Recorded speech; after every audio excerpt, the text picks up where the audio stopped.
I was 11 days into my hospital stay when the charge nurse on the third floor handed me a phone and said, "Honey, someone's been calling the main desk asking when you're being discharged." She did not know who it was. I did. I lay there in that bed with the IV still in my left arm and the smell of antiseptic hanging in the cool, recycled air. And I held that phone against my chest for a long moment before I dialed a single number. That one call I made from a hospital bed at 6:47 in the morning, is the reason I still have my house today. My name is Dorothy Macon. I am 64 years old. I have lived in Baltimore my entire life, most of it in the Blair Edison neighborhood, on a block where people still sit on their front steps in the evening and wave at cars they recognize. I raised my children there. I buried my mother 3 blocks from there. I know every crack in the sidewalk from my front door to the corner store on Erdman Avenue. I worked 31 years as a registered nurse at Johns Hopkins Hospital, pediatric oncology. I want you to understand what that means. That means I spent 3 decades learning how to hold my face still when everything inside me was falling apart. That means I know how to watch someone's condition change and not panic and not flinch and not say the wrong thing. I learned to read people the way most women learn to read the weather, by watching small signs that other people miss. I bought my house in 1997 for $84,000. It is a red brick row house with a deep front porch and a bay window in the front bedroom that faces east, so the morning light comes in low and gold and lands on the far wall in a shape that always reminded me of a hand opening. I replaced the water heater twice, the roof once, and every appliance in that kitchen at least once. The deed has had one name on it for 27 years. Mine. My husband Gerald passed in 2016. Heart attack. He was at a hardware store on a Saturday morning buying a replacement handle for the storm door, and he was gone before the ambulance arrived. The paramedic who called me said he didn't suffer. I have held onto that sentence like it was a small, smooth stone ever since. I still walk 2 miles every Sunday morning before church, rain or not. I have done it since Gerald died, and I have not missed a single Sunday in 8 years. But somewhere along the way, something had started to change, and I had been too trusting to see it clearly. My son Marcus is 38 years old. He has Gerald's walk, that same slow, unhurried way of moving through a room like he owns a few extra minutes that nobody else has. When he smiles with his whole face, the way children do, and for a long time that smile was the thing I trusted most about him. He married a woman named Tanya 6 years ago. Tanya is precise. Tanya makes lists. Tanya has a way of sitting very still and watching you speak, and when she does it, you feel like you are being evaluated rather than listened to. The first time I noticed something was about 8 months before the hospital. Marcus had asked to borrow my car for a weekend, and I said yes. And when he brought it back on Monday, there was a parking receipt in the center console from a law firm on North Charles Street that I did not recognize. I asked him about it once lightly, and he said it must have been there already. I let it go because I could not think of a reason not to. I should have thought harder. And then came the morning I woke up in the night unable to breathe, and by sunrise I was in an ambulance, and by noon I had a diagnosis, and the 11 days that followed would change everything I thought I knew about the people I loved most. The first call came on day 3. Marcus, cheerful, asking how I was feeling, telling me not to worry about anything at home, saying he and Tanya had been by to check on the house and water the plants in the kitchen window. I thanked him. That was the right thing to say, and I said it without thinking. It was only after I hung up that something small snagged in my mind. I do not have plants in my kitchen window. I have one plant, a pothos. It sits on the shelf in the hallway bathroom, not the kitchen. I have kept it in that exact spot for 11 years because that bathroom gets indirect light from the frosted window above the tub, and pothos do better in indirect light. Marcus grew up in that house. He knew where that plant was. It was a small thing, the kind of thing a person could explain 20 different ways. Maybe he misspoke. Maybe he meant the hallway. Maybe it didn't mean anything at all. I set the thought aside the way you set aside a dish you're not sure is clean, face down, out of the way, but not put away. On day 5, my neighbor Celeste called the hospital room directly. Celeste has lived next door to me for 19 years. She has a voice like a school principal, and she does not call to chat. She said, "Dorothy, here's been a truck at your house." I asked her what kind of truck. She said the kind with a ramp. I called Marcus that same evening. He answered on the second ring, which meant he had been expecting me. I kept my voice even. I said, "Marcus, Celeste tells me there was a moving truck at my house yesterday." There was a pause. Then, "Mama, we were just moving some things around. Some of your furniture is old and we thought we were going to surprise you. Get the place freshened up before you came home." I said, "What things did you move, Marcus?" He said, "Just some of the heavy pieces. The bedroom furniture, the chest of drawers in the back room. Nothing you need to worry about. It's all going to look nice." I said, "Where did it go?" Another pause, longer this time. "We're storing it. Tanya has a unit." I folded the edge of the hospital blanket over my hand. Then I folded it again. Then I smoothed it flat, and I did not say another word about it that night. But I was thinking, that chest of drawers in the back room, the one he mentioned so casually, had belonged to my mother. It was the piece of furniture I had specifically told my attorney to note in my living will as a sentimental item not to be distributed without my written consent. I had done that paperwork 4 years ago, after a patient at the hospital, a woman my age, 61 at the time, had watched her children divide her belongings before she had even left the ICU. I watched that happen, and I went home, and I made an appointment. Marcus had been in the room when I told the family about those documents. He had nodded and said, "Mama, you don't need to worry about any of that." I had believed him because his face looked like Gerald's when he said it. Tanya had not said anything at all. She had just sat there with her hands folded in her lap and watched me speak. On day 8, I could not sleep. It was 2 a.m. The ward was was quiet except for the low hum of the monitoring equipment and the soft footsteps of the night nurse making her rounds. The light above my bed was off. I was lying in the dark with the ceiling above me and my phone in my hand. I went to the Baltimore City Property Records website. I had bookmarked it years ago. I don't remember why. Some instinct I never examined. I typed in my address. The page loaded slowly. I read it once. I read it again. 3 weeks before I was admitted to the hospital, before the ambulance, before the diagnosis, before any of it, someone had filed a quitclaim deed on my property. The deed listed a co-owner, Marcus Gerald Macon. I set the phone face down on the mattress. The night nurse passed my door. Her shoes made a soft squeaking sound on the linoleum. A monitor beeped twice somewhere down the hall and then went quiet. I picked the phone back up and I looked at the date on that filing one more time. October 14th. I had signed nothing on October 14th. I had been in this hospital since October 19th. I sat there in that dark room and I understood that I had not been imagining things. I had been right all along. And now I had to decide what a woman who has been right all along actually does next. The next morning, I waited until 7 a.m. Then I asked the charge nurse, the same woman who had handed me the phone 4 days earlier, if I could use the computer at the nurse's station for 15 minutes. She said yes without asking why. Nurses don't ask why when another nurse has that particular look on her face. I pulled up the Maryland State Bar directory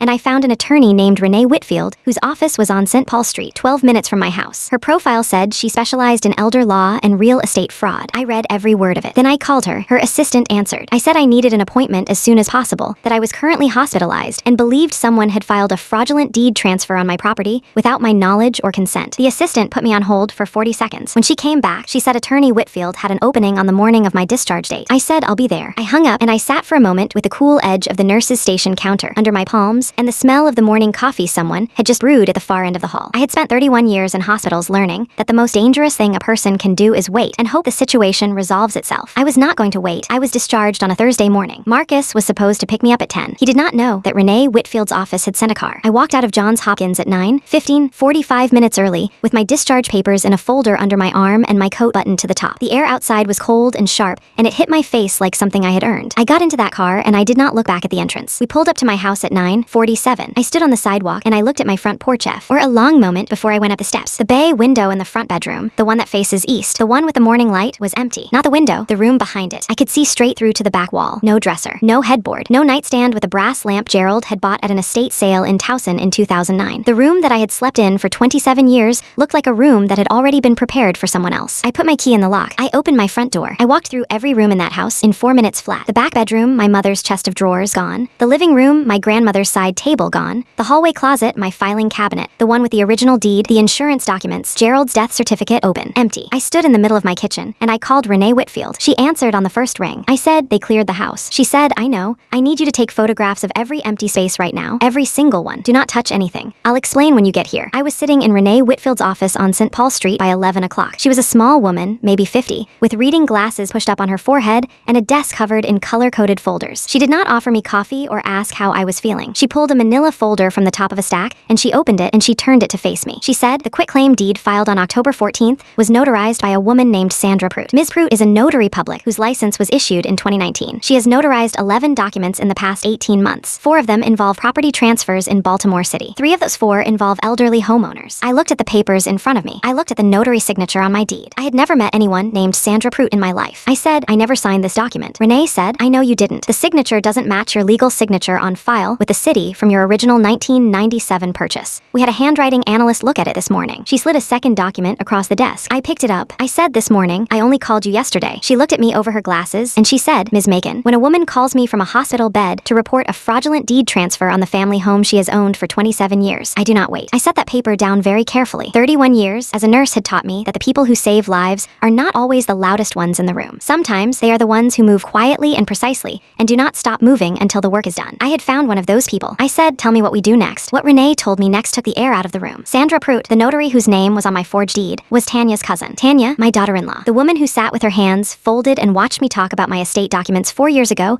and never said a single word. But it went further than that. Renee had pulled the 3 other fraudulent property transfers connected to Sandra Pruitt. One of them was 18 months old. The homeowner was a 71-year-old woman in the Governs neighborhood named Mrs. Evelyn Carr, widowed, no children. She had been hospitalized for a hip replacement when the deed transfer was filed. She had lost her house. She had been living in a 1-bedroom apartment for over a year because she could not afford the legal fight and did not know she had one. The second transfer involved a 67-year-old man in Waverly who had caught it in time. The third was mine. This was not Marcus acting alone out of desperation or greed or bad judgment. This was a system, a pattern. Someone had identified vulnerable homeowners, elderly, alone, recently hospitalized, and had been working through them one at a time. And my son had brought that system into my house. house. I sat in that chair, and I thought about Mrs. Evelyn Carr in her one-bedroom apartment in Gavins. I thought about what she had lost, and whether anyone had ever sat across from her at a desk and told her they were going to fix it. I thought not yet, but soon, Marcus came to my house that Saturday morning at 11. He did not know I was already home. He had called the hospital Friday afternoon, and the charge nurse, God bless her, had told him only that I had been discharged and that she was not authorized to share further information. I was sitting at my kitchen table when I heard his key in the lock. The kitchen smelled like the coffee I had made at 8 o'clock. The morning light was coming through the window above the sink. I had placed 3 things on the table in front of me: a copy of the fraudulent quitclaim deed, a letter from Renee Whitfield's office on official letterhead,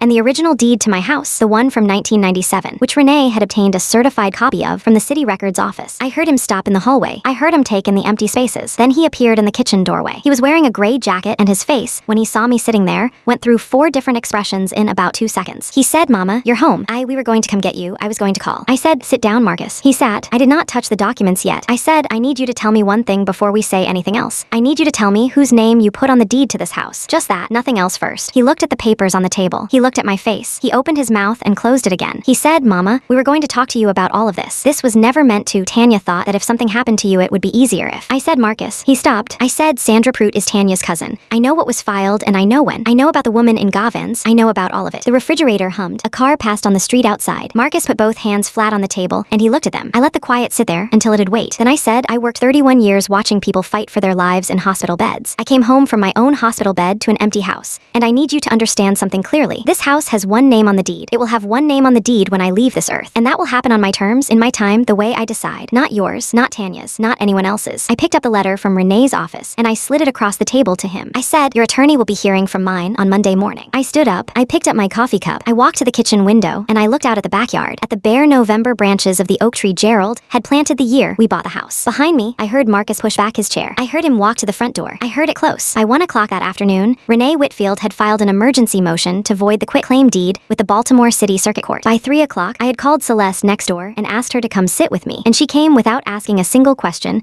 and brought a container of vegetable soup. By 5 o'clock, Marcus had called twice. I did not answer. That evening, Renee called to tell me that the Maryland Attorney General's office had already opened a file on Sandra Prout connected to the Gavins case. My documentation, she said, had just made their case significantly stronger. I thanked her and I hung up and I sat in my kitchen in the quiet and I listened to the house around me. It still sounded like mine. The quitclaim deed was voided by the Baltimore City Circuit Court on November 29th, 16 days after I sat across from my son at that kitchen table. The judge's order was 2 pages long. I have a copy of it in the filing cabinet that now sits exactly where it always sat, in the hallway closet, with a new lock on it that only I have the key to. Sandra Prout surrendered her notary license in December. In March of the following year, she was charged with 3 counts of notarial fraud and 1 count of elder financial exploitation under Maryland state law. She accepted a plea agreement. The terms included 18 months of supervised probation, 200 hours of community service, and full restitution to every homeowner affected by her fraudulent filings. Mrs. Evelyn Carr of Gavins received a legal team, pro bono, coordinated through the Attorney General's office, and began proceedings to reclaim her property in January. I do not know yet how her case ended, but I know it was opened. I know someone is fighting for her now. Marcus was not criminally charged. His name was on 1 fraudulent document, and he had not personally forged my signature. What the attorney told me, plainly, was that the law does not always reach as far as the harm does. But Tanya was named in the civil proceedings connected to Sandra Prout's case. Her involvement was documented. Her name is on that record. And Marcus lost something that no court had to take from him. He lost the version of himself I had believed in for 38 years. That is a consequence too. It does not have a case number, but it is real. 8 months have passed since that November morning. I had the locks changed on every door the week I came home from the hospital. Then I had the front door replaced entirely, a new steel door, painted the same deep red as the old one, because I wanted it to look like my house, and I wanted it to be stronger than it was before. When I turn that new key every night, I feel the difference. It is a small thing. It matters to me. My neighbor Celeste and I have breakfast together on the first Saturday of every month now. We go to a diner on Harford D Road that has been there since 1974,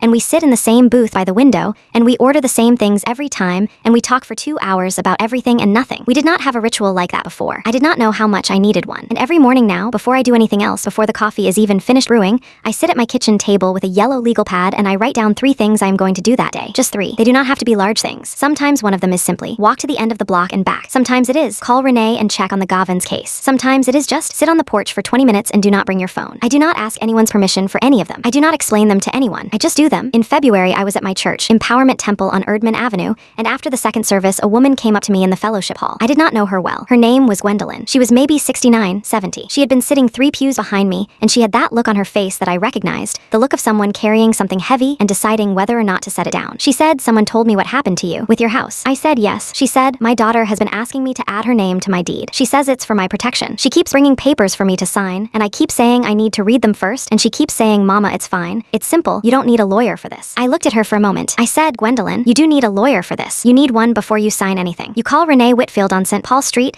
and you tell her Dorothy Macon sent you. She called Renee the following week. I don't know everything that came of it, but Gwendolyn told me 2 months later that she had not signed anything, and that after the attorney reviewed the documents her daughter had been presenting, there were several clauses in them that Gwendolyn had not understood and that her daughter had not explained. She said, you saved my house, Dorothy. I said, you saved it. You just needed someone to tell you that your instincts were right. There is something I had to learn the hard way, and I am not ashamed to say it, because I think a lot of women my age were taught the same wrong thing that I was. We were taught that love means giving people the benefit of the doubt. We were taught that suspicion is the same as disloyalty. We were taught that a good mother, a good woman, a good person, trusts the people she loves and does not go looking for reasons not to. And so when something felt wrong, I explained it away. When a small thing snagged in my mind, I smoothed it flat. I told myself I was being paranoid. I told myself I was tired. I told myself that the people I had raised and loved would not do what I was beginning to understand they were doing. That is not love. That is a habit, and habits can be unlearned. What I know now is this: paying attention is not the same as being suspicious. Asking questions is not the same as being difficult. Knowing where your documents are, knowing what your deed says, knowing the name of an attorney before you need one, that is not paranoia. That is what a woman who has worked hard for everything she has owes to herself. I wish someone had told me that when I was 40. I wish I had told myself that when I first saw that parking receipt in my car and let it go without a second thought. The thing I want you to do differently than I did is simple. Do not wait until you are in a hospital bed to know where your papers are. Do not wait until something is wrong to understand what your name being on a deed actually means and what it would take to change it. Pull out those documents this week. Read them. If you do not understand something, call someone who does. That knowledge belongs to you. It has always belonged to you. No one can use it against you if you already have it in your hands. If you are listening to this and something in this story felt familiar, if someone in your life has been asking questions about your property, your accounts, your will, your plans, and something about those conversations has made you feel like you need to explain yourself in your own home, I want you to hear me clearly. That feeling is information. It is not nothing. It is not you being difficult or ungrateful or suspicious. It is 30, 40, 50 years of good judgment telling you to pay attention. Listen to it. Write down what you know. Make one phone call. Take one step. You do not have to have all the answers today. You just have to decide that your house, your name, and everything you worked for deserves someone in its corner. That someone is you. It has always been you. Has someone you trusted ever made you feel like you needed permission to protect what was already yours? If this story stayed with you, please share it with one woman in your life, a mother, a neighbor, a sister, a friend who owns her home and lives alone. Drop your city in the comments below so I know where you are listening from, because these stories are happening everywhere and every city deserves to hear them. And thank you not just for watching, but for staying all the way to the end, because the women who stay to the end are exactly the ones this channel was made for.